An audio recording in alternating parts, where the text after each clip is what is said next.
अब तक आपने देखा, हरियाणा रोडवेज की एक बस में बैठे मनोज और बबली को कुछ लोगों ने जबरन नीचे उतारा, उन्हें टॉर्चर किया और मार डाला। दोनों ने कोर्ट मैरिज की थी। पुलिस जांच में स्कॉर्पियो के ड्राइवर मनदीप और टोल नाका के ठेकेदार कुलदीप से कुछ सबूत मिले, लेकिन कोई चश्मदीद गवाह नहीं जो ये साबित कर सके कि इनका कत्ल बबली के घर वालों ने ही किया है।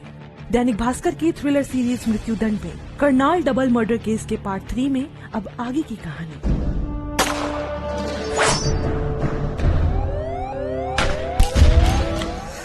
मनोज बबली के कत्ल के 12 दिन बाद 26 जून 2007 की सुबह पुलिस ने स्कॉर्पियो ड्राइवर मनदीप को पकड़ा और पूछताछ शुरू की।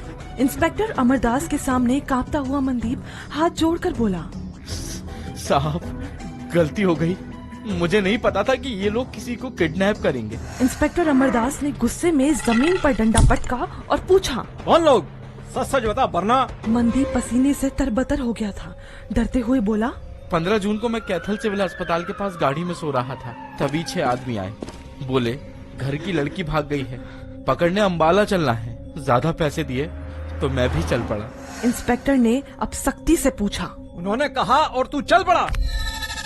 मनदीप ने जवाब दिया, साहब मेरी बगल की सीट पर 52 से 53 साल का एक आदमी बैठा था। सब उसे गंगा राज ताऊ बोल रहे थे। रास्ते में उसके पास फोन आया और उसने गाड़ी रुकवाई और बोला कि वो दोनों अंबाला नहीं पिपली की तरफ जा रहे हैं। आधे घंटे बाद हम लोग पिपली बस स्टैंड पहुंचे। वहां मोटर गाड़ी पर 3 आदमी आए। गंगाराज से कुछ बातचीत की और फिर सभी आगे बढ़ने लगे। वहां से एक बस निकली तो ताऊ ने मुझे उसका पीछा करने को कहा। बुटाना थाने के अजहिरी गांव के पास सभी ने बस को रोककर एक लड़के और लड़की को घसीटते हुए उतारा। उन्हें मारते पीटते कैथल के करोड़ा गांव की तरफ आ गए। तब तक रात हो चुकी थी। उसके बाद का मुझे पता नहीं साहिब क्या हुआ। इंस्पेक्टर अमरदास ने फिर पूछा, दोनों का मर्डर होते देखा था या नहीं?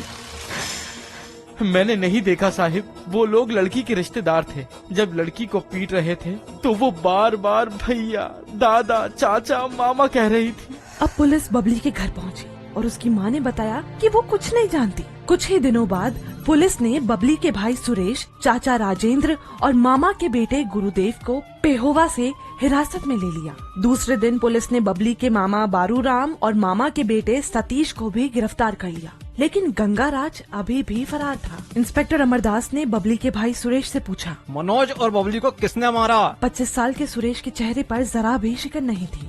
फौरन बोल पड़ा,